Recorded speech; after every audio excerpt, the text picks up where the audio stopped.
Alors, bonjour à tous. Je vous propose de commencer. Je vais tout d'abord souhaiter la bienvenue donc au docteur Thibault Lebouvier que nous avons invité aujourd'hui pour vous parler des troubles cognitifs donc, et qui a pris un petit peu, un peu de son temps très précieux pour nous donner donc quelques clés de compréhension. Donc, les troubles cognitifs, de quoi s'agit-il? Quels sont les terrains favorables? Quelle prévention? Quelle prise en charge? Mais avant de laisser la parole au docteur Le Bouvier, je vais prendre juste une petite minute pour vous rappeler. Karine, ton micro est coupé.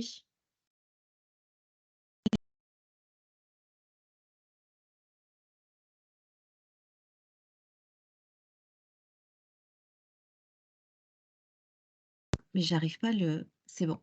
OK. Alors bonjour à tous, je vous propose de commencer. Je vais tout d'abord souhaiter la bienvenue au docteur Thibault Lebouvier que nous vous avons invité aujourd'hui pour vous parler des troubles cognitifs et qui a pris donc un petit peu de son temps précieux pour nous donner quelques clés de compréhension. Donc les troubles cognitifs, de quoi s'agit-il? Quels sont les terrains favorables? Quelle prévention? Quelle prise en charge? Mais avant de laisser la parole au docteur Lebouvier, je vais prendre une petite minute pour vous rappeler, quelques petites informations pratiques. Vous rappeler que ce temps d'information est enregistré et que si vous ne souhaitez pas apparaître sur la vidéo, il vous suffit tout simplement de couper votre caméra. Informer les nouveaux venus que le support présenté aujourd'hui sera transmis à l'ensemble des inscrits, donc à l'issue de la présentation, avec le lien pour accéder à l'enregistrement sur la chaîne YouTube du département.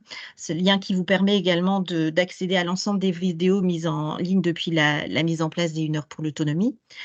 Vous rappelez enfin que vous pouvez poser des questions dans le chat et questions auxquelles on répondra donc dans un second temps via la foire aux questions. Je vais laisser maintenant le docteur Lebouvier se présenter plus amplement, puis commencer sa présentation. Donc, ben, docteur Lebouvier, encore un grand merci pour votre présence, c'est à vous. Bonjour à tous, j'espère que vous m'entendez. On vous entend bien. Hem Et ben, très bien, merci, je suis très honoré de cette invitation. Je vois que vous êtes particulièrement, nombreux, et non, je voudrais vous corriger, mon temps n'est pas plus précieux que celui de quiconque et ça m'oblige de voir qu'une centaine de personnes, sont réunies pour nous entendre ce matin. Alors, je suis neurologue spécialisé en neurologie cognitive et je travaille au Centre Mémoire de ressources et de recherche du CHU de Lille, euh, dans le service du professeur Florence Pasquier. Le Centre Mémoire de ressources et de recherche, c'est un centre mémoire universitaire, un centre mémoire qui reçoit les cas complexes. Nous recevons des patients qui sont dans la périphérie de Lille, mais également tous les patients que les centres mémoire du département nous adresse, et même de la région nous adresse pour les cas les plus complexes. Ma spécialité, c'est donc la neurologie cognitive. Mon quotidien, ce sont les maladies d'Alzheimer et les maladies apparentées. Et c'est bien de cela dont il s'agira aujourd'hui, puisque je sais que ce sont des maladies qui vous concernent particulièrement. Est-ce que vous voyez mon écran? Oui, on le voit bien. Est-ce que c'est en plein écran? Oui, ça vient de passer en plein écran. Eh bien, très bien. Le sujet donc que vous m'avez proposé de traiter sur cette heure est celui des troubles cognitifs. Alors c'est un vaste sujet, hein, on pourrait y parler, on pourrait y passer 5 heures, très facilement. Mais c'est un sujet que je vais essayer, de simplifier et heu, mon objectif est de faire passer quelques messages force ce matin. À savoir, de vous faire comprendre ce qu'est un trouble cognitif, de, vous faire envisager comment on distingue le vieillissement normal du vieillissement, pathologique, d'appréhender ensemble les causes les plus fréquentes de troubles cognitifs et de démence. On verra ce que recouvre ce terme de démence. De comprendre les différentes étapes du diagnostic, comment on effectue un diagnostic dans nos, consultations mémoire. De comprendre l'intérêt de ce qu'on appelle le repérage précoce. Est-ce que c'est intéressant de repérer précocement ces troubles cognitifs que je viens d'évoquer, ou ma foi, est-ce que ça sert pas à grand chose et qu'il vaut mieux envoyer les patients consulter quand les troubles deviennent extrêmement gênants. Euh, et puis, je voudrais finir également par apporter quelques messages d'espoir et vous faire appréhender comment les progrès scientifiques et médicaux majeurs que nous sommes en train de vivre vont bouleverser nos métiers, le mien, mais également les vôtres. En somme, je vais essayer modestement de vous aider dans votre travail en sachant communiquer, en agissant sur la stigmatisation inhérente à ces maladies neurodégénératives et en réduisant le fardeau des aidants. Alors, je voudrais commencer par vous présenter un cas clinique. Peut-être que certains devineront de qui il s'agit, mais ce cas clinique est celui d'une femme de 51 ans qui a été admise en long séjour psychiatrique pour un maintien au domicile impossible. Cette patiente de 51 ans, elle a été adressée en long séjour psychiatrique parce qu'elle présentait une forme de délire de jalousie. En réalité, son époux travaillait à réparer les voies de ce chemin de fer la nuit et finalement, il s'absentait toutes les nuits pour aller travailler et elle, oublieuse de ce que son époux lui disait, je pars travailler cette nuit, eh bien, envisageait qu'il était plutôt parti pour aller voir d'autres femmes. Et c'est ce qu'on avait appelé délire de jalousie, alors qu'en réalité, il s'agissait d'authentiques troubles de la mémoire et ce délire de jalousie s'est installé, s'est enquisté et a entraîné des troubles du comportement. Cette patiente est devenue agitée. Ce pauvre homme avait de plus en plus de difficultés à partir travailler la nuit et il a dû se résoudre à la faire admettre en long séjour. Son examen clinique était tout à fait normal à l'entrée et lorsqu'on essayait de l'examiner, cette patiente elle était désorientée dans le temps et dans l'espace. Elle n'avait aucune idée de la date et du jour. Son comportement fluctuait entre des moments d'apathie où elle restait immobile et d'autres où elle était plus agitée. Elle avait possiblement quelques hallucinations. Elle avait surtout au premier plan des troubles de la mémoire. On pouvait se présenter plusieurs fois le matin, l'après-midi, puisqu'elle ne se souvenait plus de ses interlocuteurs. Elle avait peu de troubles du langage, mais en conversation courante, il y avait quelques mots qui lui manquaient. Elle n'était pas capable de retrouver le mot carafe, par exemple, et elle avait quelques troubles de compréhension. Malheureusement, l'évolution a été assez triste. Ces troubles cognitifs ont beaucoup progressé au fil du temps. Euh, Elle a fini par atteindre un état de grabbatisation et puis elle est décédée de complications de décubitus et notamment des suites d'escar. Son époux a consenti à ce qu'on analyse son cerveau après son décès. Et là, l'analyse de son cerveau a révélé quelque chose d'assez étonnant. Ici, vous avez un cerveau qui apparaît normal, et ici, c'est le cerveau de cette pauvre patiente. Euh, Vous voyez que le cerveau a perdu beaucoup de sa substance. Il s'est atrophié, c'est le terme consacré. Et ça, on le voit parce que les sillons entre les circonvolutions sont particulièrement creusés. On dirait le cerveau prend un aspect un peu de noix séchée. On voit qu'il a perdu de sa substance par rapport à un cerveau normal, ce qu'on appelle donc l'atrophie. Et puis, à l'examen, on voit des lésions à l'examen microscopique.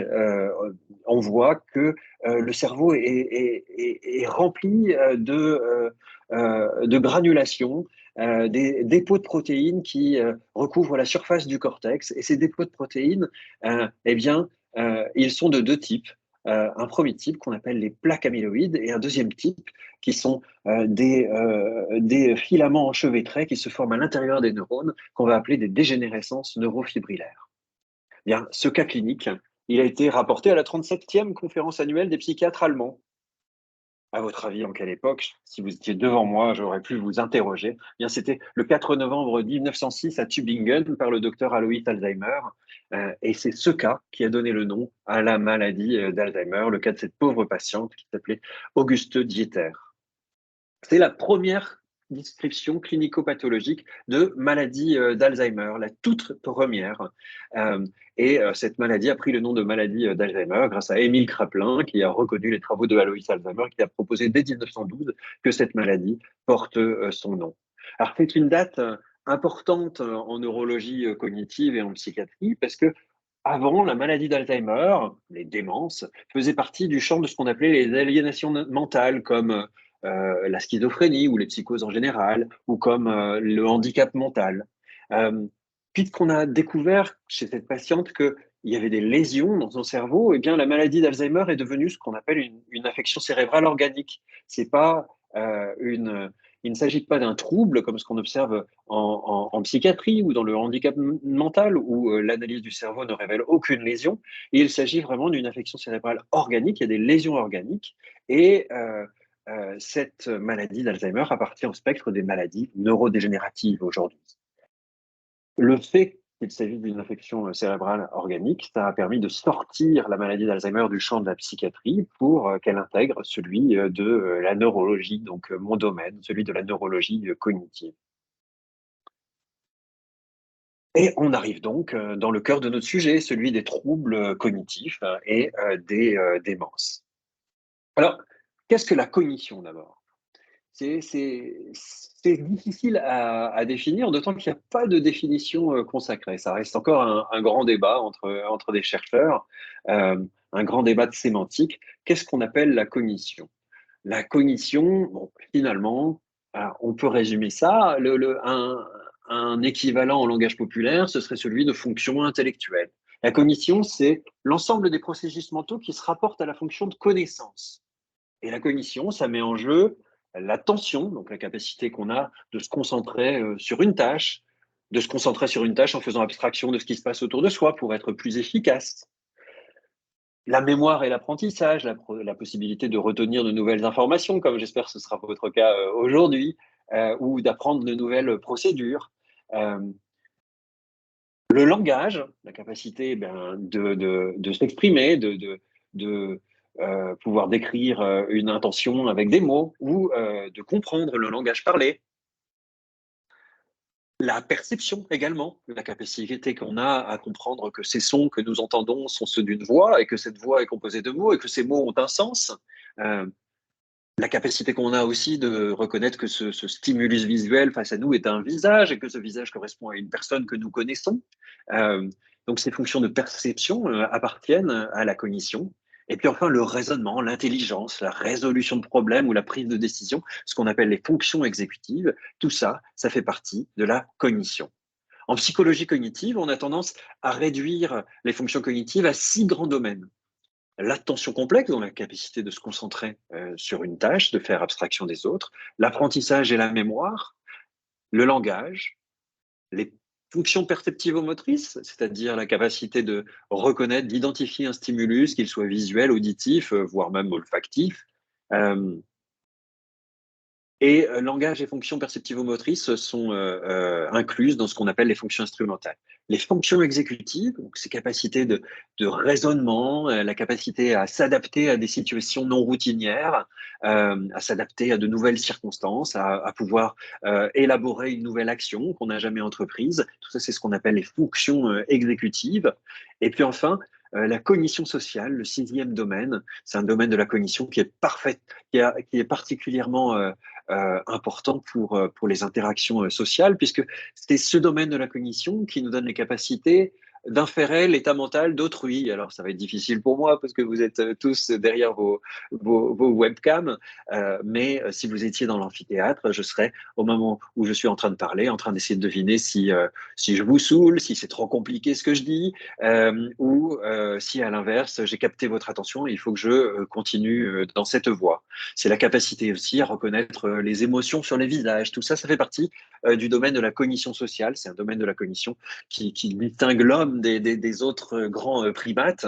L'homme se distingue par ses capacités de cognition sociale extraordinaires et c'est pour ça que nous faisons société. Alors, ces fonctions cognitives, elles sont n'hésitez pas à m'interrompre, je vois qu'il y a des micros branchés. N'hésitez pas à m'interrompre si vous avez des questions. Ces fonctions cognitives, eh bien, elles ne sont pas également réparties sur le cortex cérébral, là où se situent les neurones, les principaux neurones dont le fonctionnement sous-tend les fonctions cognitives. Certaines régions sont plus impliquées que d'autres dans certaines fonctions. La mémoire, par exemple, ça dépend étroitement de l'intégrité d'une structure qui est située à la face interne du cerveau qu'on appelle l'hippocampe. Les fonctions exécutives, ça dépend beaucoup de l'intégrité des lobes frontaux. C'est cette région du cerveau qu'on a juste derrière le front. Le langage dépend d'autres régions. Les fonctions perceptivo-motrices, ça dépend étroitement de l'intégrité des régions postérieures du cerveau. Et la cognition sociale dépend encore une fois de l'intégrité des régions frontales. Ces fonctions cognitives, elles sont étroitement reliées entre elles. Euh, la mère de toutes les fonctions cognitives, celle sans laquelle rien n'est possible, c'est l'attention. Si vous êtes inattentif, eh bien, rien ne va fonctionner. Si vos facultés d'attention décroissent, eh ben, les premières fonctions qui vont souffrir, c'est la mémoire et les fonctions exécutives. Si vous êtes inattentif, comment voulez-vous mémoriser? Si vous êtes inattentif, comment voulez-vous élaborer une nouvelle action que vous n'avez jamais entreprise? Et puis, mais l'ensemble des autres fonctions cognitives peuvent être également atteintes par ces troubles de l'attention.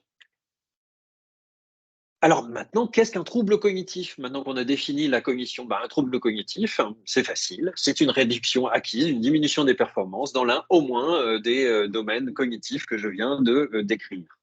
Alors attention, un trouble cognitif, c'est différent du handicap mental, parce que quand on dit trouble cognitif, on sous-entend qu'on a perdu par rapport à un précédent niveau de fonctionnement. C'est-à-dire qu'on avait une bonne mémoire et on a une un peu moins bonne mémoire. On avait des bonnes capacités de langage et maintenant on cherche les mots. Vous voyez, il y a cette notion de déclin dans le trouble cognitif. Et si vous avez affaire à quelqu'un qui souffre d'un handicap mental, même s'il a atteint l'âge canonique de 65-70 ans. Évidemment, ces tests de mémoire, de fonction exécutive ne seront pas tout à fait parfaits, mais on ne pourra pas parler de trouble cognitif parce que ça ne correspond pas à un déclin par rapport à un précédent niveau de fonctionnement. Il s'agit d'un déficit cognitif que cette personne a toujours présenté. Alors, ces troubles cognitifs, c'est pas forcément un drame. La plupart du temps, d'ailleurs, la cause est évidente. C'est souvent transitoire, c'est souvent réversible. Ces causes évidentes aux troubles cognitifs, c'est par exemple la dépression, l'anxiété, la fatigue, euh, ou la prise de médicaments, la prise d'alcool, ou le fait d'avoir une autre maladie qui va perturber un peu de façon transitoire le fonctionnement du cerveau.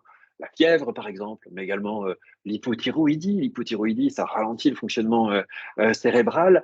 Et donc, le fait d'avoir un trouble cognitif ne correspond pas forcément à une atteinte du cerveau.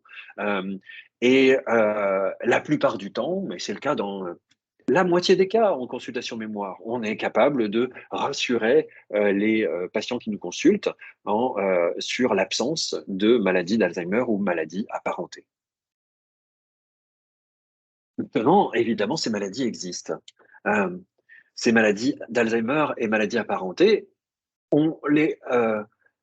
elles se caractérisent, on les dénomme troubles neurocognitifs pour désigner ces troubles cognitifs qui correspondent à une réduction acquise, significative et évolutive, une réduction acquise irréversible et évolutive des capacités dans un ou plusieurs domaines cognitifs. Donc, troubles neurocognitifs, c'est ce qu'on observe dans les maladies d'Alzheimer et les maladies apparentées, et ça désigne ces troubles cognitifs d'apparition insidieuse, d'évolution progressive, qui vont affecter un ou plusieurs domaines cognitifs et qui correspondent cette fois-ci à des lésions cérébrales. Comment est-ce qu'on pose un diagnostic de trouble cognitif? D'abord par une impression de déclin cognitif. Il faut toujours rechercher cette notion de déclin. Il ne s'agit pas, vous voyez, si vous avez affaire à quelqu'un qui souffre d'un trouble de déficit de l'attention avec hyperactivité, c'est les enfants hyperactifs. Les enfants hyperactifs, ils donnent des adultes hyperactifs. Heureusement, les symptômes s'atténuent un petit peu avec le temps, mais c'est des personnes qui ne garderont jamais des bonnes capacités d'attention. Ça ne correspond pas à un déclin quand on les évalue, même à un âge avancé. Il faut toujours rechercher cette notion de déclin. Est-ce que ça allait mieux à un moment donné et est-ce que ça correspond réellement à une perte des fonctions cognitives? Et donc, cette impression de déclin doit être confrontée à une atteinte des performances cognitives lors de tests normés, des tests cognitifs, qu'on va normer en fonction de l'âge et en fonction du niveau socio-éducatif. Vous imaginez bien que on ne va pas proposer exactement les mêmes tests ou on ne va pas interpréter de la même manière les tests chez un universitaire retraité ou chez quelqu'un qui n'a pas obtenu le certificat d'études et qui n'a jamais eu dans sa vie de bonnes capacités de calcul ou de vocabulaire. Donc les tests sont toujours normés. Et donc, ça, c'est toujours des questions qu'on nous pose, mais on fait toujours attention au contexte et les tests que nous proposons tiennent toujours compte de l'âge et du niveau socio-éducatif. Et donc, cette impression de déclin cognitif associée à une atteinte des performances cognitives lors de tests normés va faire le diagnostic d'un trouble neurocognitif. Et il faut qu'il s'agisse d'un déclin persistant, qu'il ne faut pas mieux expliquer par une confusion. La confusion, c'est ce qu'on observe lors d'une maladie aiguë, comme une fièvre, euh, par une dépression ou par un autre trouble psychiatrique. Ce trouble neurocognitif, eh bien, il va finir par atteindre l'autonomie. Si vous avez des difficultés de mémoire, si vous avez des difficultés dans les fonctions exécutives, eh bien, à terme, votre autonomie va être menacée. Et c'est là où il faut que je vous apprenne quelque chose, une notion qui est importante à connaître, c'est que trouble neurocognitif ne signifie pas démence. Le trouble neurocognitif peut être, avant d'atteindre le stade de démence, est mineur. Dans ces cas-là, il existe une diminution des performances cognitives, mais elle reste modeste et au stade de troubles neurocognitifs mineurs, les déficits cognitifs n'interfèrent pas avec l'autonomie. Il s'agit de patients ou de patientes, enfin d'hommes ou de femmes de 75 ans qui ont un trouble de la mémoire qui commence à se constituer, mais ils arrivent parfaitement à le, à le compenser en prenant des notes sur leur carnet. Et ce sont des personnes qui vont chercher leurs petits-enfants à l'école, qui font leurs courses et qui n'ont pas de problème d'autonomie. Ce stade où il existe un déclin cognitif, mais il n'y a pas de perte d'autonomie, c'est ce qu'on appelle le trouble neurocognitif mineur. Malheureusement, les troubles neurocognitifs peuvent progresser et à un moment, l'autonomie va être atteinte. Les déficits cognitifs vont empêcher de réaliser seuls certaines activités quotidiennes, d'abord les plus complexes, c'est-à-dire gérer son traitement, faire sa déclaration d'impôt, et puis petit à petit, des activités de plus en plus simples, faire les courses, faire à manger, vont pouvoir être atteintes. Au stade où il existe une perte d'autonomie, on parle de troubles neurocognitifs majeurs, ou de démence. C'est le terme qu'on donnait autrefois. On essaye de remplacer le terme de démence parce qu'en français, c'est un mot qui est très mal connoté. Vous voyez, dans La Voix du Nord, on peut lire que dans un accès de démence, un tel a cassé la figure à deux commerçants, par exemple. Vous voyez, c'est un terme qui renvoie la démence à la folie furieuse dans le langage populaire. C'est pas un terme qui renvoie à une acception médicale. Ce qui est amusant, c'est en langue anglaise, c'est pas du tout le cas. Dementia en anglais, ça renvoie tout de suite à une maladie. C'est comme si vous disiez rubéole, vous voyez, dementia. Ça renvoie tout de suite à un nom de maladie. Et vous avez des personnes, des artistes en Angleterre qui n'ont pas d'inhibition à dire face caméra, on vient de me diagnostiquer une démence.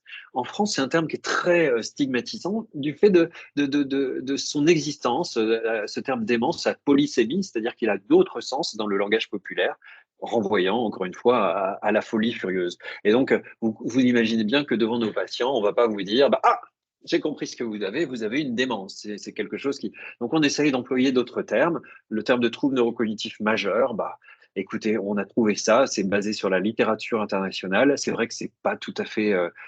C'est pas un terme qui est très simple, mais voilà, vous qui êtes des professionnels de santé ou des professionnels des secteurs médico-sociaux, c'est un terme que vous pouvez connaître. Alors, comment est-ce qu'on évalue l'autonomie? Bien, la perte d'autonomie, c'est parfois visible comme le nez au milieu de la figure chez quelqu'un qui a des difficultés à s'habiller ou à faire sa toilette. Mais par quoi ça commence? Ben, ça commence par les activités les plus complexes, comme j'ai dit tout à l'heure. Et on parle de perte d'autonomie à partir du moment où il y a des difficultés à réaliser au moins trois des quatre activités suivantes capacité à utiliser un téléphone quand on en a besoin, notamment à composer un numéro quand on en a besoin, la capacité à utiliser un moyen de transport, transport en commun ou véhicule, la capacité à gérer son traitement, c'est une activité cognitive complexe, hein, de suivre une ordonnance de médecin, même si on essaye de faire attention de plus en plus, la capacité à gérer son budget. Alors, quelle est l'histoire naturelle de ces troubles neurocognitifs, maladie d'Alzheimer et maladie apparentée? Déjà, bah, il y a quelque chose qu'il faut que vous sachiez, c'est que ces troubles neurocognitifs sont caractérisés par un très très long stade préclinique. Un très très long stade préclinique, qu'est-ce que ça signifie, stade préclinique? C'est un stade auquel, eh bien, la maladie est déjà présente, il y a déjà des lésions dans le cerveau, les plaques amyloïdes, les dégénérescences neurofibrillaires que je vous ai montrées tout à l'heure, qui sont les lésions de la maladie d'Alzheimer, il y a d'autres types de troubles neurocognitifs, sont déjà présentes mais n'induisent aucun symptôme. Et ça se comprend très bien. C'est des maladies qui sont d'évolution très lente, très insidieuse, et le cerveau est un organe magique. Il ne faut pas en douter. C'est un cerveau, le cerveau est un organe qui est capable de compensation, qui est capable de s'adapter.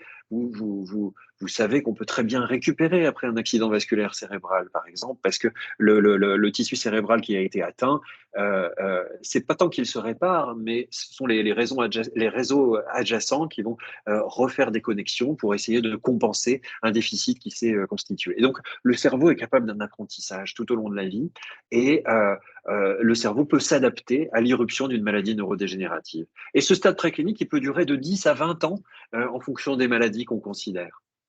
Puis, à partir du moment où apparaît un déficit cognitif mesurable, bah, on parle de troubles neurocognitifs mineurs, comme je vous ai dit tout à l'heure. Et puis la maladie avance, et à partir du moment où apparaît cette perte d'autonomie, eh bien, on parle de troubles neurocognitifs majeurs ou de démence. Alors, on verra tout à l'heure, et c'est le sujet de la troisième partie de mon topo, mais pourquoi le diagnostic est préférable à ce stade de troubles neurocognitifs mineurs, et pourquoi il est préférable de ne pas atteindre l'installation de la démence. Bah alors, quels sont les suspects principaux des responsables de troubles neurocognitifs? Les causes principales des troubles neurocognitifs, c'est bien sûr d'abord et avant tout la maladie d'Alzheimer. On estime que la maladie d'Alzheimer est responsable de près de 70% des troubles neurocognitifs. Près de 70%, c'est considérable. C'est la maladie d'Alzheimer peut être pure ou mixte, c'est-à-dire elle peut être associée à une pathologie vasculaire, c'est assez fréquent, des micro-infarctus cérébraux ou des infarctus plus conséquents. Il y a une sorte de synergie entre la pathologie vasculaire cérébrale et la maladie d'Alzheimer. C'est pour ça que quand on diagnostique une maladie d'Alzheimer, il faut faire très attention de bien corriger ces facteurs de risque vasculaires, l'hypertension, le diabète au premier plan. C'est pour ça que la prévention des facteurs de risque vasculaires, c'est-à-dire traiter une hypertension au milieu de sa vie, euh, un stade où je suis, où vous êtes peut-être, ne pas laisser un diabète s'installer, c'est très important parce que ça diminue le risque de présenter une maladie d'Alzheimer quand on avance en âge. Le trouble cognitif vasculaire pur, c'est-à-dire des troubles cognitifs qui sont liés à une succession de petits infarctus, de petits, c'est-à-dire un infarctus qu'on désigne par infarctus, c'est l'occlusion d'un vaisseau dans le cerveau qui va faire souffrir du territoire cérébral en aval. Donc ce trouble cognitif vasculaire, il est responsable de 15 à 20% des causes de troubles neurocognitifs. Et ensuite, on a des maladies un petit peu plus rares. La maladie à corps de Lévy, une maladie fascinante qui se manifeste par des hallucinations visuelles au premier plan. C'est une maladie qui est cousine de la maladie de Parkinson. Et c'est pour ça qu'on retrouve souvent les éléments de la maladie de Parkinson dans cette maladie-là, c'est-à-dire une raideur, une lenteur des gestes. Euh, et puis enfin, la dégénérescence frontotemporale ou démence frontotemporale, qui est la deuxième cause de troubles cognitifs du sujet jeune. Quand ces maladies s'installent avant l'âge de 65 ans, eh bien, la deuxième cause, c'est la dégénérescence frontotemporale, alors que chez le sujet plus âgé, c'est beaucoup plus rare et c'est pour ça qu'elle arrive en quatrième position quand on considère les sujets tout venant. C'est la quatrième cause de troubles neurocognitifs, mais c'est la deuxième cause chez le sujet jeune.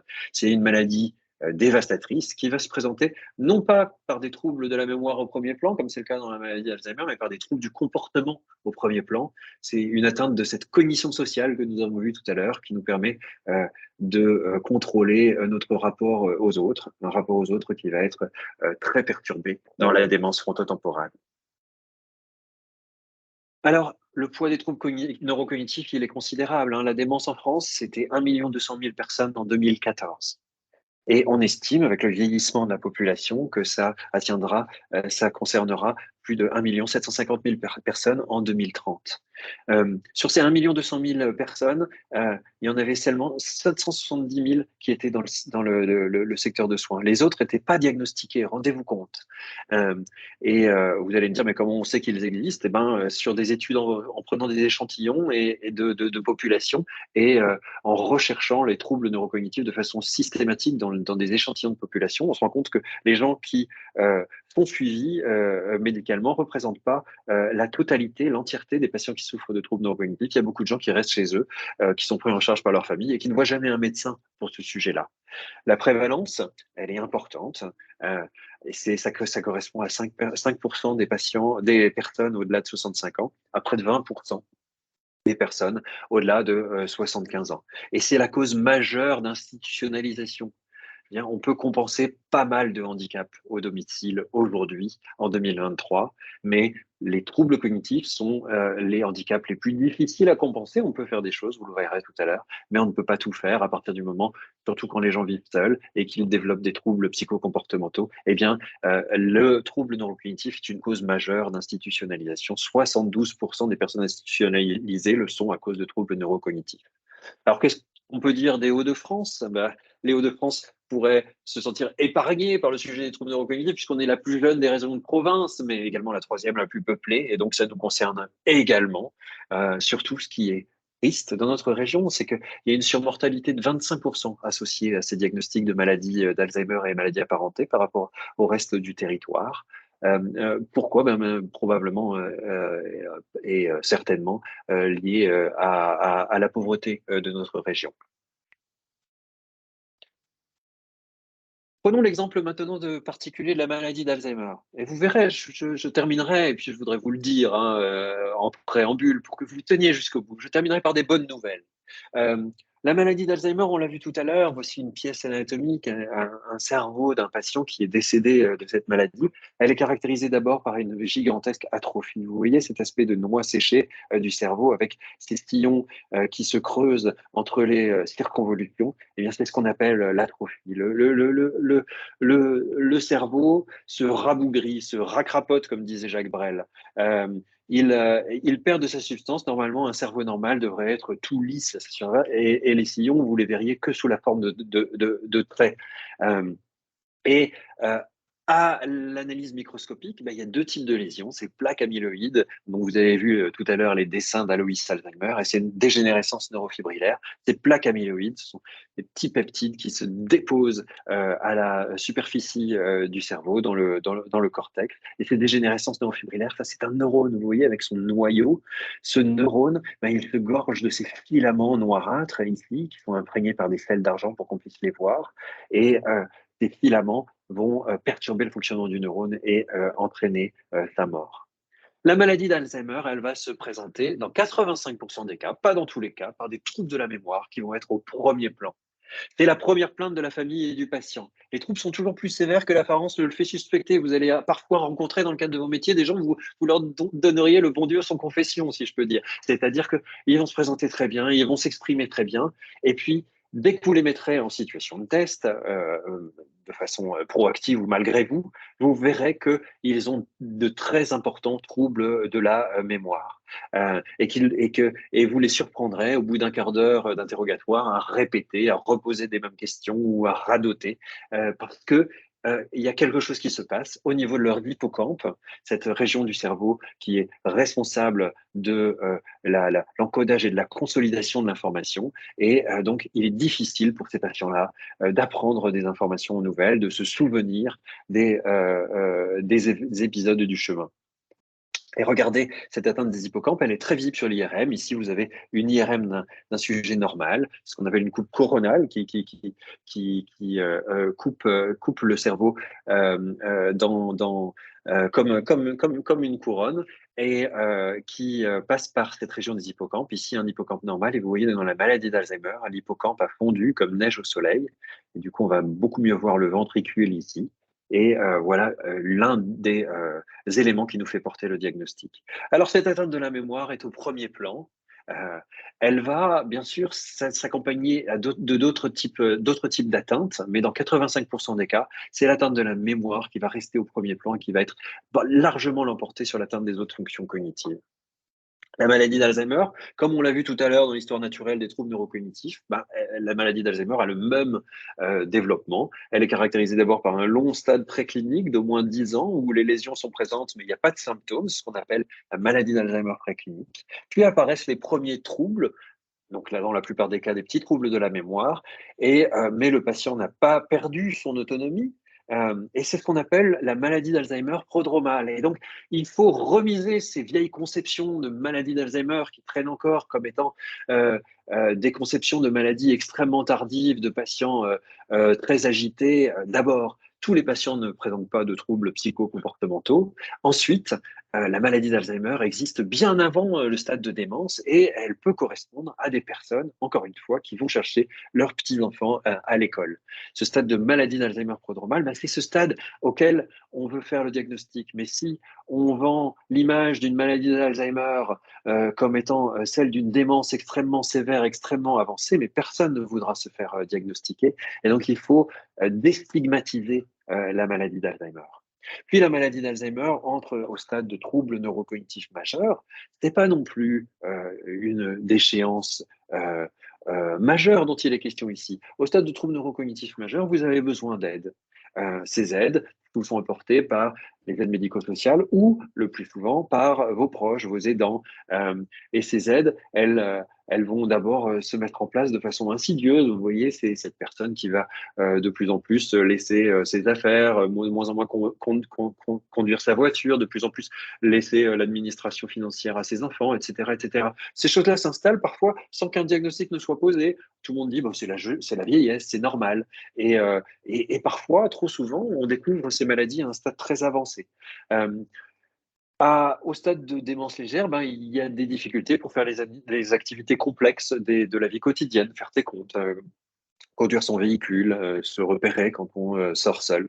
Au stade de démence modérée, ce sont les activités les plus basiques de la vie quotidienne, par exemple se faire un repas, par exemple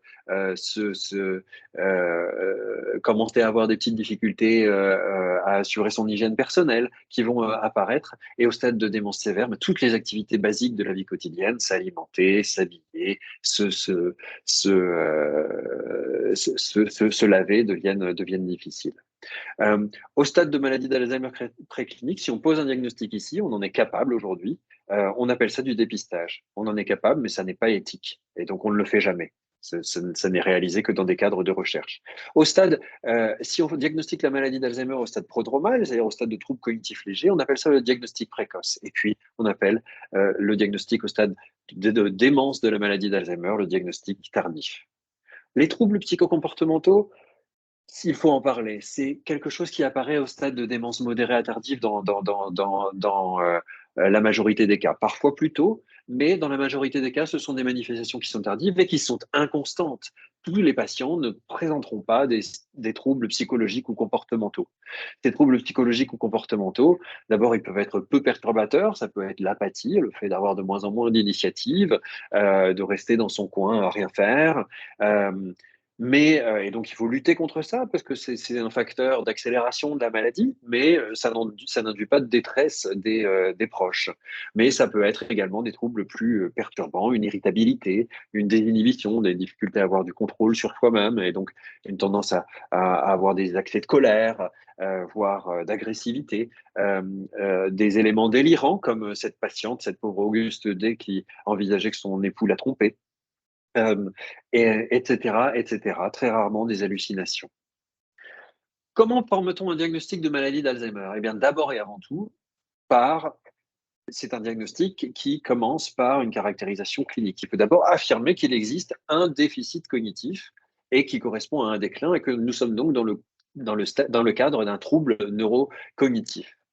Il faut écarter je vous ai dit, trouble cognitif, c'est pas forcément l'existence, c'est pas un synonyme de lésion cérébrale. Il faut écarter des causes simples, évidentes de troubles cognitifs, l'anxiété, la dépression, l'hypothyroïdie, et faire un minimum d'exploration, des prises de sang notamment. Donc, un examen clinique, des prises de sang. Ensuite, très vite, un examen devient important, c'est une imagerie cérébrale, la plupart du temps une IRM, qui va permettre d'écarter les autres causes de troubles cognitifs, notamment des causes curables. Vous voyez, une tumeur qui peut être bénigne d'ailleurs, qui compresse les circuits de la mémoire, ça peut se manifester comme une maladie d'Alzheimer. C'est rare de faire ce type de diagnostic, mais ça existe et à chaque fois c'est 100% d'une personne. Et donc, il faut toujours faire une imagerie cérébrale. La principale raison, c'est également pour ne pas passer à côté d'un trouble cognitif vasculaire. C'est un grand diagnostic différentiel. Est-ce qu'il y a des petits infarctus cérébraux qui expliquent les troubles cognitifs? C'est une question qui est importante parce qu'il y a un traitement pour freiner cette pathologie vasculaire et on peut viser la stabilisation des troubles cognitifs dans le trouble cognitif vasculaire, contrairement à la maladie d'Alzheimer où quoi qu'on fasse, la maladie va finir par progresser.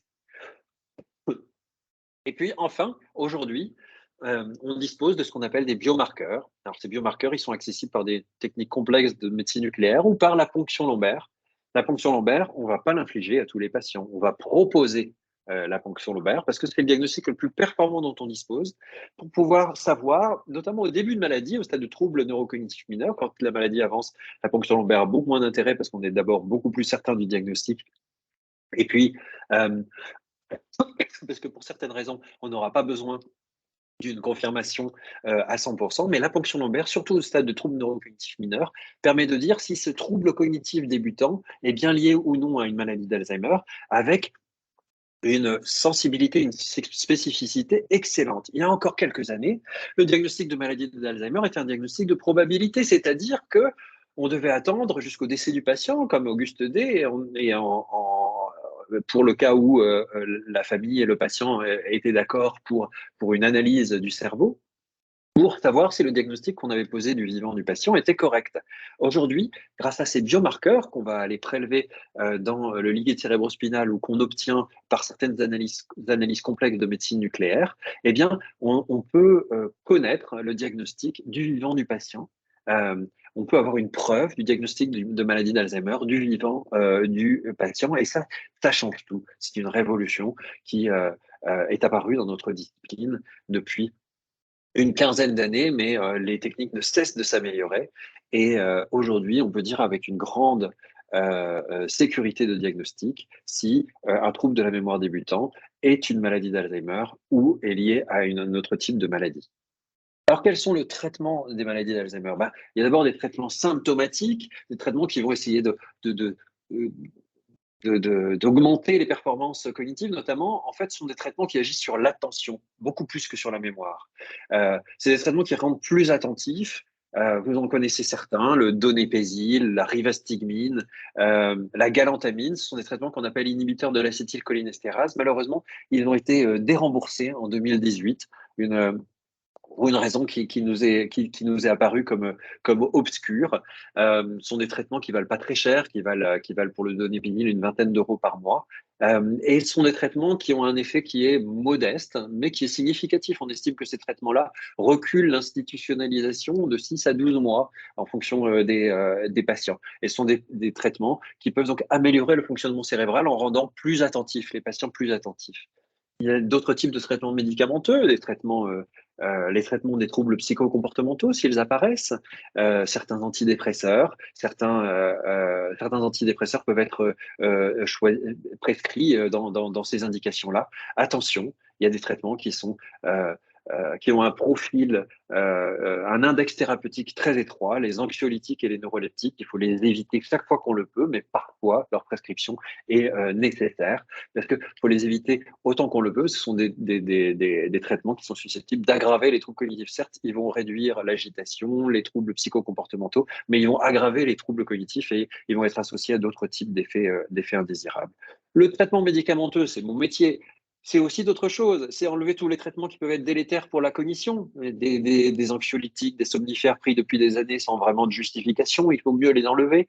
Ce sont également C'est également le traitement des facteurs de risque vasculaire, dont on a vu tout à l'heure qu'il était très important de les contrôler, parce que il y a une forme de synergie entre la pathologie vasculaire, la pathologie des vaisseaux du cerveau et la pathologie Alzheimer. Et donc, agir sur les vaisseaux, c'est vraisemblablement ralentir la maladie d'Alzheimer, même si ce n'est pas encore parfaitement prouvé. Bien sûr, ce traitement médicamenteux, ça n'est qu'une part. Il y a une autre part qui est au moins aussi importante, ce sont les interventions non médicamenteuses. Et là, ça va répondre à vos préoccupations, parce que certains d'entre vous être très impliqués, soit dans la mise en place de ces interventions non médicamenteuses, soit vous êtes même partie prenante de ces interventions non médicamenteuses. Ces interventions non médicamenteuses, elles peuvent être centrées sur la cognition. C'est le cas de ce qu'on appelle l'entraînement, la remédiation cognitive. L'idée, c'est si on entraîne comme un muscle les circuits de la mémoire, eh bien, au final, cet entraînement va avoir des conséquences sur la vie quotidienne du patient. Il arrivera à trouver des stratégies pour mieux mémoriser les choses importantes.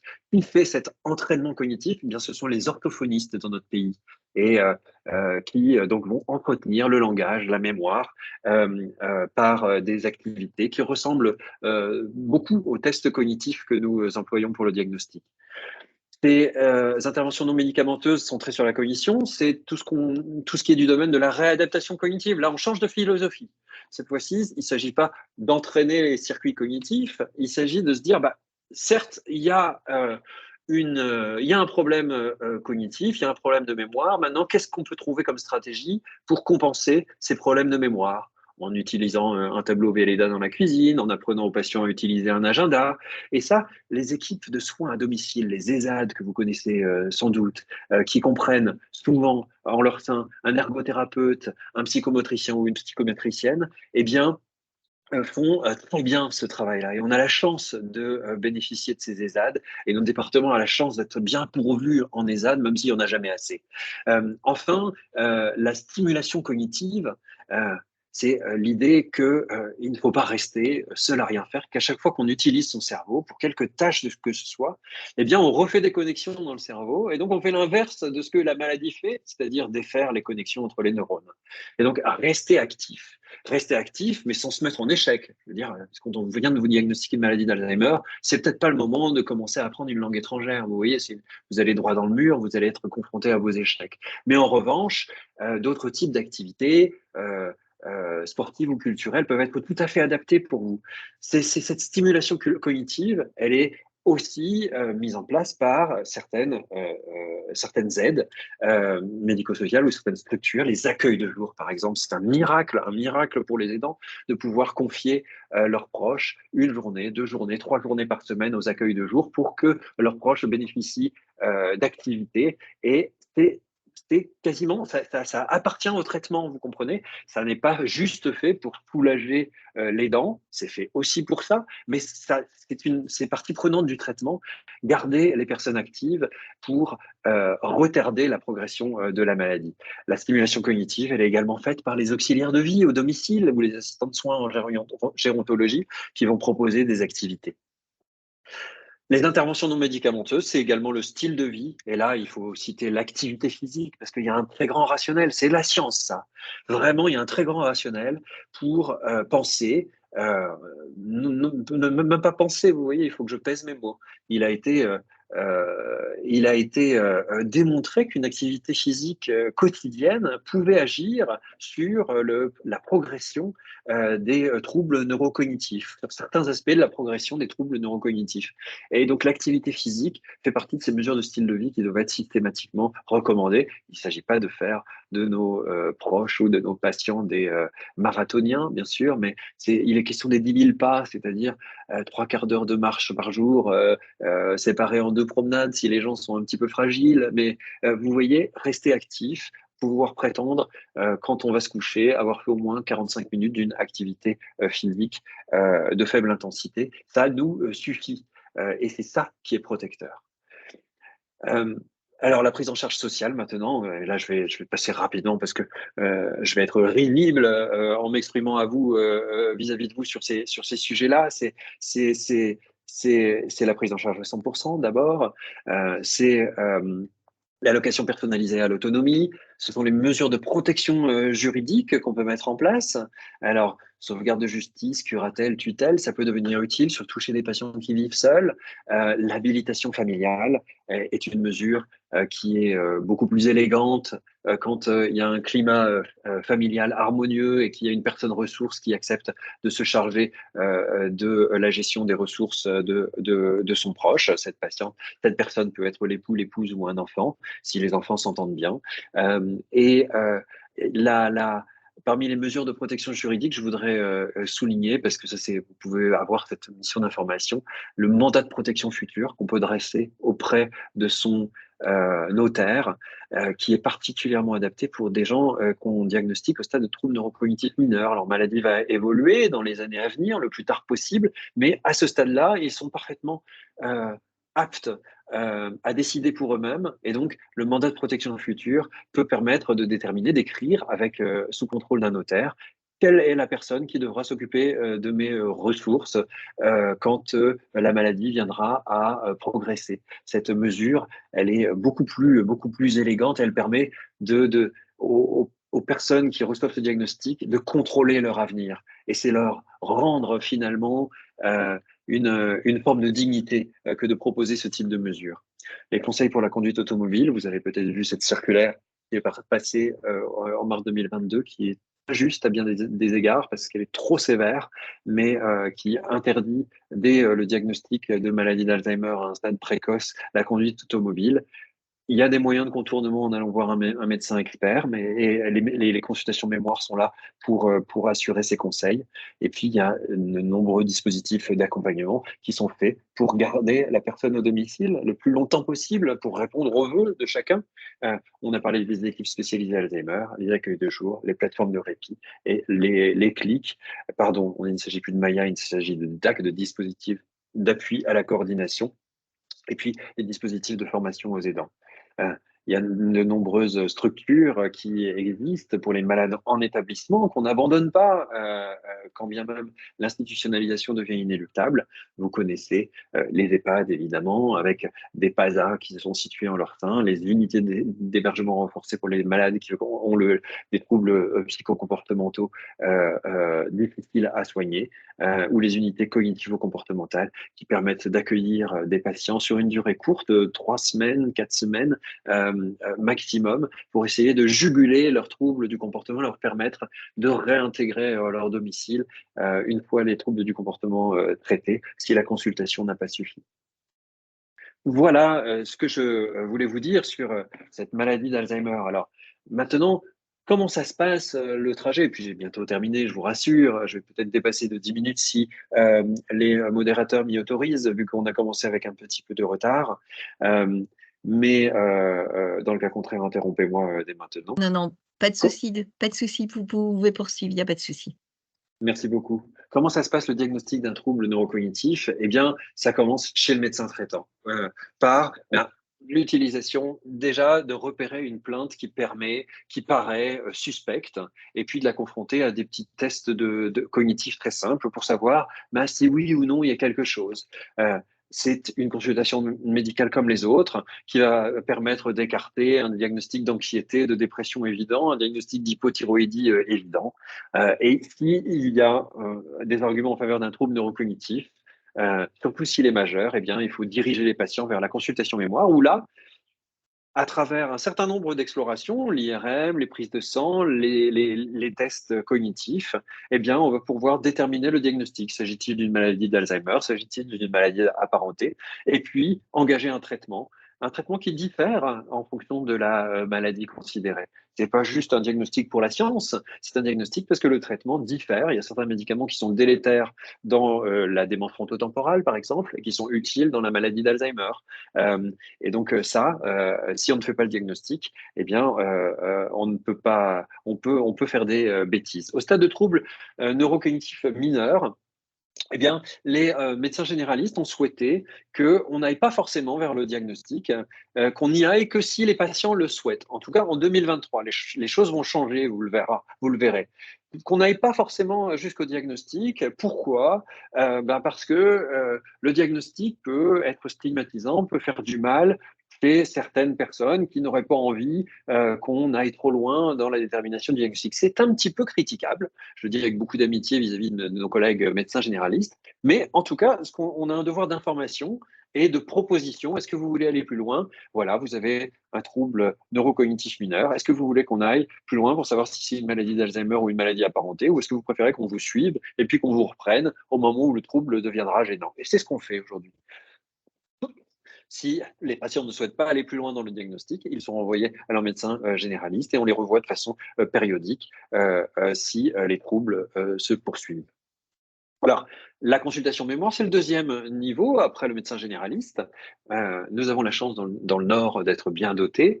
Il y a 32 consultations mémoire ou centres mémoire dans le Nord et dans le Pas-de-Calais. La plupart sont dans le département du Nord. Dans ces consultations mémoire, eh bien, on va évaluer le profil cognitif et on va essayer de séparer une plainte cognitive finalement bénigne d'une plainte cognitive suspecte. La plainte cognitive bénigne, c'est quand on oublie les noms de personnages des films ou le nom des personnes qu'on a sur le bout de la langue et qui reviennent quelque temps après. C'est quand on oublie ce qu'on vient chercher dans une pièce. C'est quand les détails des événements oubliés reviennent spontanément après coup, quand il n'y a pas de désorientation chez des personnes parfaitement autonomes, qui ont parfaitement conscience de leurs troubles et qui sont souvent un petit peu anxieux. Tout ça, ce sont des choses qui sont très rassurantes. Ça ne veut pas dire qu'il ne faut pas faire quelques tests de mémoire, mais ce type de trouble évoque plus les répercussions de ce qu'on appelle le vieillissement cognitif normal. Parce que en vieillissant, il est normal d'avoir certaines fonctions cognitives qui s'émoussent. Vous le savez tous, je le sais, moi, difficilement aussi. Vous voyez, j'étais un peu hypermnésique comme tous les étudiants en médecine. Aujourd'hui, j'apprends un petit peu moins vite, il faut bien le dire. En fait, qu'est-ce qui se passe en vieillissant? C'est surtout notre attention qui fléchit. On a une vitesse de raisonnement qui baisse et on a plus de mal à manipuler plusieurs informations en même temps.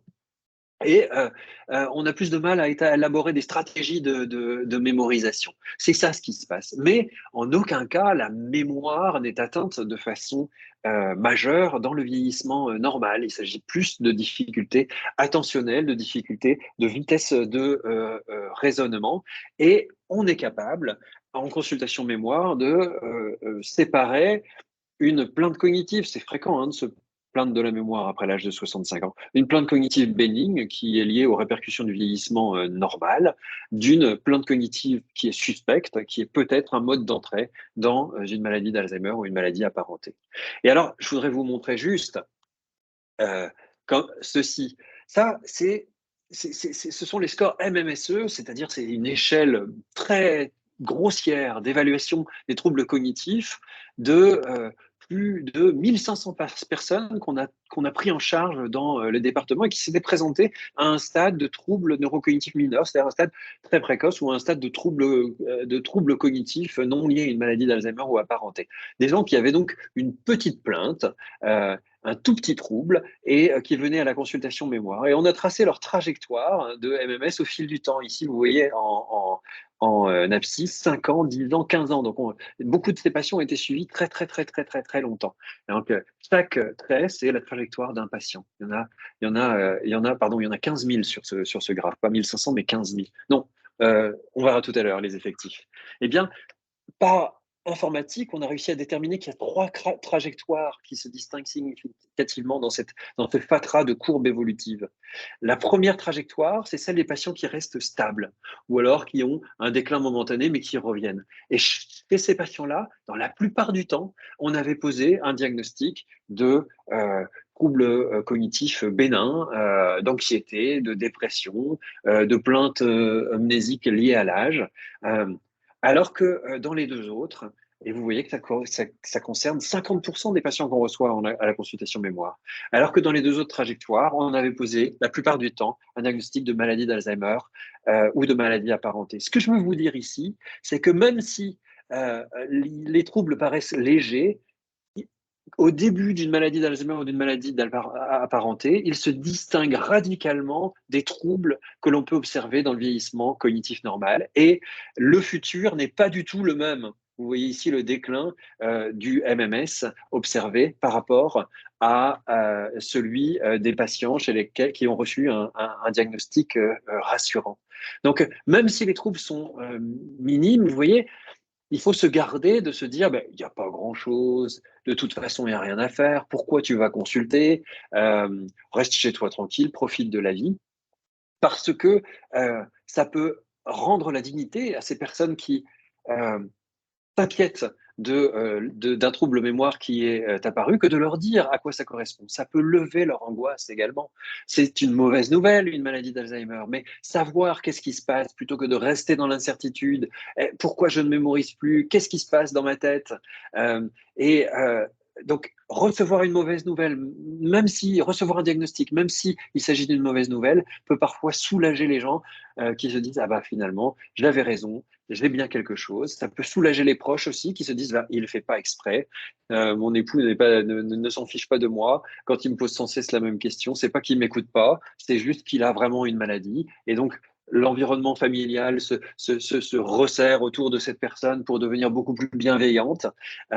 Et donc, il faut envisager une trajectoire vertueuse du diagnostic, même quand on le pose à un stade débutant, ça peut avoir des conséquences très, très bénéfique pour le patient et pour son entourage. Et ça, c'est quelque chose que je n'aurai de cesse de répéter parce que ça permet aux patients de préparer l'avenir, ça permet aux proches d'accepter la situation, ça permet de s'engager dans une prise en soin multidisciplinaire avec un orthophoniste, avec des modifications du style de vie, l'activité sportive, etc. Des choses qui peuvent agir sur la progression des troubles. Ça permet de préparer ses affaires, de faire ses directives anticipées, de faire son mandat de protection future, de déménager parce que la maison perdue à la campagne, on sait pertinemment que bah, ce sera difficile d'y rester très très longtemps et qu'il vaut peut-être mieux avoir une petite maison ou un appartement dans le bourg du village où il y a toutes les commodités à proximité. Vous voyez, tout ça est rendu possible par le diagnostic précoce. Alors, il y a encore quelques années, on faisait des diagnostics exclusivement au stade de démence. Aujourd'hui, on prêche le diagnostic au moment opportun et on laisse le choix au patient, comme vous l'avez vu, de choisir le moment où il veut aller vers le diagnostic. Mais pour moi, le moment opportun, c'est quand même le plus précocement possible. Vous l'avez compris. Euh, et bientôt, si de nouveaux traitements apparaissent qu'on ne peut prescrire qu'au stade de troubles neurocognitifs mineurs ou qui agissent vraiment sur la trajectoire, autant les prescrire le plus tôt possible pour essayer d'agir sur la trajectoire le plus tôt possible et ne pas laisser une démence s'installer. Pourquoi? Parce que stabiliser un patient au stade de démence, c'est beaucoup moins intéressant que de stabiliser un patient au stade d'un trouble cognitif mineur. Euh, je vais passer sur ces éléments dont je vous laisserai la lecture, mais je voudrais finir par un petit peu d'espoir en vous disant que notre discipline est en pleine effervescence. La première révolution qui va apparaître, et là je dis c'est l'année prochaine, c'est la possibilité de marqueurs sanguins, d'utiliser des marqueurs sanguins, c'est-à-dire que cette ponction lombaire qui est vécue comme tellement agressive, elle pourra être remplacée vraisemblablement dans les années à venir par des marqueurs sanguins. L'autre point, c'est les nouveaux traitements, des immunothérapies qui sont dirigées contre ces plaques amyloïdes ont fait leur apparition. Il y a 3 essais thérapeutiques qui d'emblée ont montré des effets positifs à 18 mois en réduisant la rapidité de progression de la maladie de plus d'un tiers dans les maladies d'Alzheimer, pourvu qu'on administre ce traitement plus tôt. Ces traitements sont coûteux, ils ont des effets secondaires qu'on commence à mieux appréhender, dont on espère qu'on saura les prévenir et les traiter. Mais ces traitements, il est vraisemblable qu'ils arrivent sur le marché dans 2 à 3 ans et que ça soit une vraie révolution pour nos disciplines, parce qu'aujourd'hui, et parce que demain, il deviendra peut-être nécessaire de beaucoup mieux repérer ces troubles débutants pour pouvoir ne pas faire manquer aux patients l'opportunité d'un traitement. Alors vous voyez, je ne veux pas jouer au ravi de la crèche. Nous vivons dans un monde qui est difficile, les budgets sont serrés, l'hôpital va mal, le, le réchauffement climatique et d'autres thématiques de ce genre nous étreignent. Mais il faut voir les choses dans leur entièreté. Il y a aussi des progrès médicaux, scientifiques majeurs, des choses extraordinaires qui sont en train de se passer, notamment dans le domaine de la maladie d'Alzheimer. Moi, je suis content, enfin, je préférais qu'il n'y ait pas de réchauffement climatique, mais je trouve que cette période que nous vivons tous, elle est fascinante et je suis curieux de voir comment est-ce qu'on va gérer ces périls que je viens d'énoncer et les conjuguer avec ces avancées, ces progrès extraordinaires que vit la médecine et notamment le domaine de la maladie d'Alzheimer et des maladies apparentées et comment on va réduire, comment est-ce qu'on va se confronter au vieillissement de la population, à ces nouveaux traitements, aux ressources médico-sociales, médicales limitées. Ça va être extraordinaire à vivre et je suis ravi de pouvoir compter sur beaucoup d'entre vous pour relever ces enjeux. Eh bien, écoutez, docteur Lebouvier, moi, je suis sans voix. Merci, c'était vraiment passionnant. Vraiment un grand merci pour votre intervention, hein, vos explications claires, je dirais à la fois claires et précieuses pour chacun d'entre nous, tant du point de vue professionnel que personnel. Alors, je ne sais pas, il y a quelques questions dans le chat. Est-ce que vous souhaitez y répondre maintenant ou est-ce que vous souhaitez y Oui, répondre pourquoi dans un pas? second temps? On essaye? Pour- Alors Pourquoi du pas, coup, pourquoi pas? Alors, je vais les reprendre dans l'ordre. al Euh, y Y a-t-il des a-t-il des oui. prédispositions à une maladie neurodégénérative, comme la consommation d'alcool? Oui, il y a des. Alors, il y a d'une part des prédispositions intrinsèques sur lesquelles on ne peut pas agir malheureusement, et puis il y a des facteurs de risque qui sont, eux, modifiables. Parmi les facteurs de risque, il y a les facteurs de risque vasculaires, notamment, j'en ai parlé tout à l'heure. Mais il y a d'autres facteurs de risque qui sont intéressants à connaître. Les déficits auditifs, c'est très important de savoir traiter, dépister et prendre en charge une hypoacousie, donc des troubles de l'audition au milieu de la vie, parce que c'est un facteur de risque de développer des maladies de la mémoire à un âge plus avancé, par un mécanisme complexe. Euh, et dans les facteurs de risque, il y a également, donc, dans les facteurs de risque vasculaire, il y a également la sédentarité, hein, le fait de pouvoir garder un petit peu, de conserver un peu d'activité physique, même malgré nos emplois du temps contraints. Et je le dis pour moi-même, hein, je suis pas indemne de critique de ce point de vue. Euh, la pollution, la pollution atmosphérique également est reconnue comme un facteur de plus en plus. Euh, Est-ce qu'il y a des choses que j'oublie? Voici les facteurs de risque principaux. Après, il y a des prédispositions intrinsèques, Marilyn. Ces prédispositions intrinsèques, c'est des prédispositions d'ordre génétique. Il existe un certain nombre de facteurs de risque génétique qui expliquent pourquoi certaines familles ont plus de maladies d'Alzheimer en leur sein que d'autres. Euh, et, euh, et ces facteurs de risque génétique, ben, on ne peut pas trop lutter contre. Attention, on peut posséder un facteur de risque génétique et ne jamais développer la maladie. Hein. C'est pas, quand je parle de facteurs de risque génétique, ce ne sont pas les mutations génétiques, c'est bien différent. Et donc, quand on a des antécédents au premier degré dans sa famille, ben, il faut collectionner les facteurs protecteurs, l'activité physique, lutter contre les facteurs de risque vasculaire, refaire une hypoacousie, avoir une vie saine, un régime méditerranéen, enfin voilà, faire ses 10 000 pas par jour, vous avez compris. Quelles sont les démarches à réaliser pour interdire la conduite à une personne ayant des troubles cognitifs? Eh bien, le médecin ne peut rien faire. Le médecin ne peut rien faire, Marie-Ève, et c'est-à-dire que notre rôle n'est pas de dénoncer les personnes. Par contre, nous avons un devoir d'information, et ça, il faut bien le documenter dans nos courriers, parce que on pourrait nous taper sur le doigt. Et ce devoir d'information euh, peut parfois après, vous voyez, les nouvelles directives sont particulièrement sévères.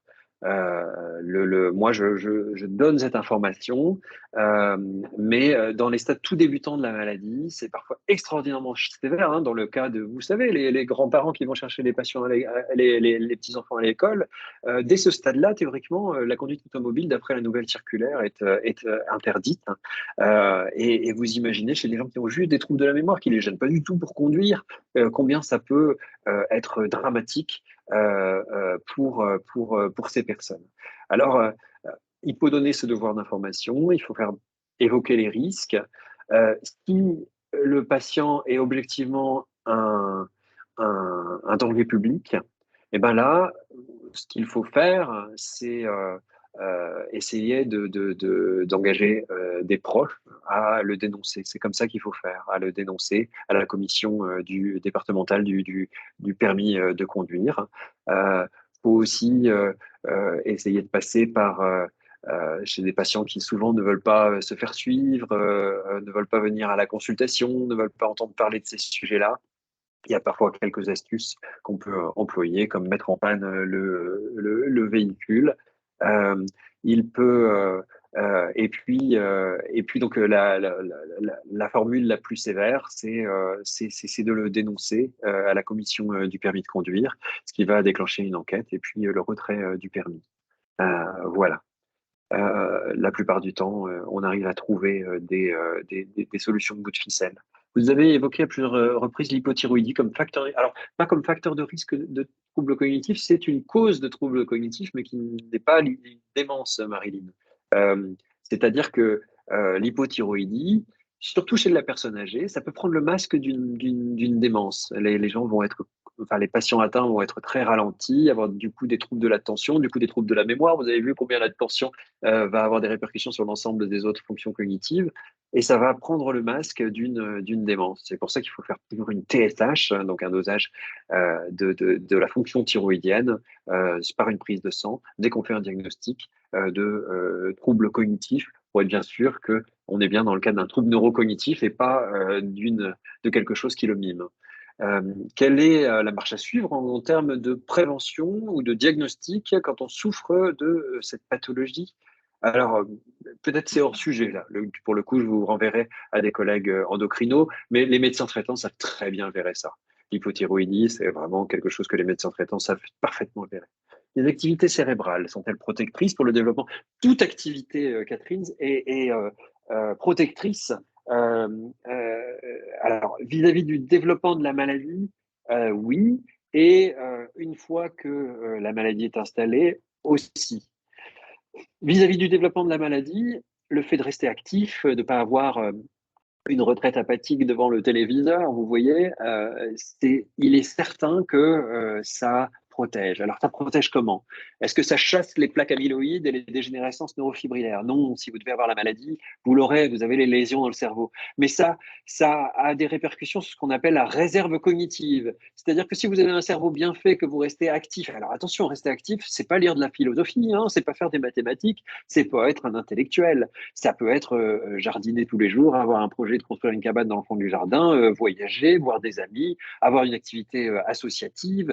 Vous voyez, c'est bien au-delà que les activités intellectuelles, évidemment. Euh, et, euh, et donc, toute forme d'activité, le fait de rester actif est protecteur, mais il faut que les activités soient variées. Vous voyez, j'ai parfois des patients qui se jettent sur le sudoku et qui font 5 heures de sudoku par jour. Ça marche pas. Il faut que les activités soient variées. Le plus elles sont variées, le mieux c'est. Si vous n'avez pas de maladie, vous entraînerez votre réserve cognitive et donc vous entraînerez votre cerveau à résister le plus longtemps possible à la survenue d'une maladie neurodégénérative, c'est-à-dire vous allez augmenter cette phase préclinique qu'on a vue ensemble tout à l'heure. Si vous avez une maladie, ça vous aidera à lutter contre et à faire en sorte qu'elle progresse moins vite. Bien sûr, si votre père, Marilyn, je suis désolé pour vous, faisait des beaux croisés à longueur de journée, ça n'a pas empêché, mais qui sait, enfin, quand vous voyez, d'abord, c'est pas une activité, c'est plusieurs activités à la fois, et puis, est-ce que ça n'a pas protégé son langage? Est-ce qu'il n'a pas été capable de s'exprimer plus longtemps que s'il n'avait pas fait ces activités? Nul ne le sait aujourd'hui. Euh, Quels sont les types d'oubli ou de plaintes qui sont caractéristiques d'une maladie neurodégénérative et non du vieillissement cognitif normal? C'est vrai que je suis passé rapidement sur ces diapositives, Carole. Euh, la, le, le- le- les, les oublis d'événements entiers. Vous voyez, demander des nouvelles de la tante Hortense, qu'on a enterré 3 mois plus tôt. Et donc, montrer à tout le monde que on a oublié complètement cette journée particulièrement triste qu'a été son inhumation. Dernièrement, tenez, j'avais un patient qui est arrivé dans sa buanderie et qui a dit mais qu'est-ce que c'est que cette machine et qui avait complètement oublié que 3 mois auparavant, il était allé à boulanger avec sa femme pour choisir un nouveau lave-linge parce que le leur était tombé en panne. Vous voyez, oublier complètement un événement, ça, c'est quelque chose d'extrêmement suspect. Oublier les détails d'un événement, surtout s'ils reviennent secondairement, avoir l'esprit d'escalier, vous voyez, vouloir dire un mot, ne pas le retrouver, ou avoir besoin d'un souvenir, ne pas le retrouver, et puis ça revient 3 heures après, ça, c'est beaucoup plus rassurant. Euh, le fait d'être désorienté dans le temps aussi, c'est quelque chose, donc un oubli, des oublis, et puis avoir des difficultés à retrouver la date, à distinguer le matin du soir, ça c'est très suspect. Avoir des oublis et un déclin débutant de l'autonomie, demander de l'aide pour la déclaration d'impôt, ce genre de choses, ça c'est également très suspect. À l'inverse, avoir une plainte très illustrée, je me souviens que tel jour j'ai oublié tel truc, vous voyez, euh, dans un contexte un peu anxieux, oublier à la fois les événements du passé très ancien et du passé très récent, ça c'est très psychologique, vous voyez, ça signe, c'est un signe d'anxiété. Euh, le fait d'être très conscient de ses propres troubles, tout ça c'est très rassurant. J'espère que ça vous aidera à faire le tri, mais sinon je vous renvoie à mes diapositives. Qu'est-ce qui explique que le nombre de malades augmente à part le vieillissement de la population? Eh bien, Marilyn, j'aurais dû vous dire ça. Parce que vous vous trompez, je l'ai dit avec beaucoup de bienveillance, évidemment. En fait, il faut que je revienne sur deux concepts que sont la prévalence et l'incidence. La prévalence des maladies neurodégénératives, c'est-à-dire le nombre de maladies neurodégénératives qu'il y a pour 100 000 personnes dans notre département, par exemple, ne cesse d'augmenter à cause du vieillissement de la population. Comme l'âge est le facteur de risque principal de ces maladies, et que la génération des boomers arrive progressivement à l'âge de développer ces maladies, donc évidemment, on a un surcroît de maladies neurodégénératives aujourd'hui. Mais la bonne nouvelle, on va vous dire d'ailleurs, c'est que l'incidence, elle, diminue. C'est-à-dire que si on prend euh, à classe d'âge équivalente, le nombre de cas qui se développent aujourd'hui en 2023 par rapport au nombre de cas qui se développaient pour 100 000 personnes du même âge dans les années 2000 et par rapport au nombre de cas qui se développaient pour 100 000 personnes du même âge dans les années 80, eh ben on observe une diminution de l'incidence de ces maladies d'Alzheimer et des maladies apparentées. Et pourquoi ça? Ben, probablement parce que on équilibre mieux les facteurs de risque vasculaire, probablement parce que le niveau d'éducation de la population ne cesse de s'accroître, probablement pour plein de facteurs. Et le niveau d'éducation qui s'accroît, c'est bon pour la réserve cognitive et c'est bon pour résister, pour faire des cerveaux qui résistent à l'assaut de ces maladies neurodégénératives. Bien sûr, des moyens sont mis en place, mais c'est très peu. Par exemple, ESAD, 15 heures par an. Oui, c'est vrai. C'est vrai que dans je ne veux pas, voilà, Catherine, c'est pas moi qui fais ses plans, hein, c'est pas moi qui donne les budgets. Moi, j'aimerais bien qu'il y ait beaucoup plus, hein, évidemment. Sur les ESAD, il faut bien voir que dans leur cahier des charges, si on les utilisait à bon escient, c'est de mettre en place des procédures que après le patient, l'aidant, il ne faut pas les confondre avec des auxiliaires de vie, les ESAD. Hein. C'est vraiment un diagnostic fait par une équipe qui comporte un psychomotricien, un assistant de soins en gérontologie, un ergothérapeute pour pouvoir donner des astuces pour mieux se débrouiller face à ces troubles cognitifs. Donc on comprend dans leur cahier des charges que leur intervention soit limitée et que ces expertises-là, qui sont cruciales, puissent être comme ça reproduites dans le plus de foyers possible. Vous voyez ce que je veux dire?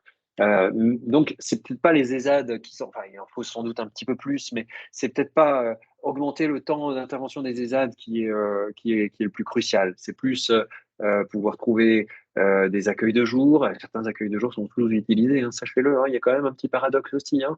Mm. Et c'est pouvoir augmenter sans doute le nombre d'orthophonistes, c'est sans doute aussi adapter notre société, parce que tout ne va pas dépendre des aides médico-sociales. Adapter notre société à la démence, c'est-à-dire à lever la stigmatisation, faire en sorte que les gens soient beaucoup plus intégrer dans les activités. Vous voyez que la personne qui peut plus jouer au bridge à cause des troubles de mémoire dans le club du troisième âge soit incorporée de façon différente. Il y a des choses qui reviennent à nous, les acteurs des secteurs de soins et médico-sociaux. Il y a des choses qui reviennent à la société. C'est un sujet dont doit s'emparer la société pour qu'on devienne comme nos voisins belges, qu'on façonne des environnements dementia-friendly, pardon pour cet anglicisme. Donc des environnements qui soient accueillants, adaptés pour les personnes qui souffrent de troubles cognitifs. Alors du coup, Donc voilà. je pense qu'on est arrivé à la dernière question. Par contre, il y avait voilà une petite remarque de Anne Découvrière qui nous signalait un très beau film passé récemment à la télé avec Anthony Hopkins, The Father. Donc voilà, je voulais juste le noter. Alors on a un petit peu dérogé à la tradition qui fait qu'on répond aux questions plutôt de manière écrite, mais là je pense que vos explications orales voilà, étaient beaucoup plus intéressantes à suivre. Euh, Franchement, je vous remercie beaucoup. Je vais pas lire tous les remerciements dans le chat, mais je vais vous laisser en prendre connaissance, docteur Le Bouvier. Mais en tout cas, vraiment, c'était vraiment passionnant. Enfin, moi personnellement, j'ai vraiment apprécié. Je vais juste signaler en tout cas aux participants que le prochain 1 heure pour l'autonomie donc aura lieu le 27 juin et là on parlera d'autisme. Vous dire aussi que par rapport à tout ce qui a été dit par le docteur Le Bouvier, vous retrouverez aussi les 1 heure pour l'autonomie, notamment sur l'APA, notamment sur les mesures de protection. Un réseau autonomie aussi qui a été fait sur les établissements et services pour personnes âgées qui pourront compléter voilà ce qu'a pu dire le docteur Le Bouvier. Bah, écoutez, merci beaucoup et enfin, j'espère qu'on aura l'occasion de vous réentendre une prochaine fois, sait-on jamais, docteur Le Bouvier. En tout cas, c'était vraiment très intéressant. Je vais libérer tout le monde. Du coup, il est 12h25. Bah, je vais vous souhaiter à tous un bon appétit et puis une bonne journée. Et puis vraiment encore merci, professeur Le Bouvier. Merci à tous. Merci. Une bonne journée.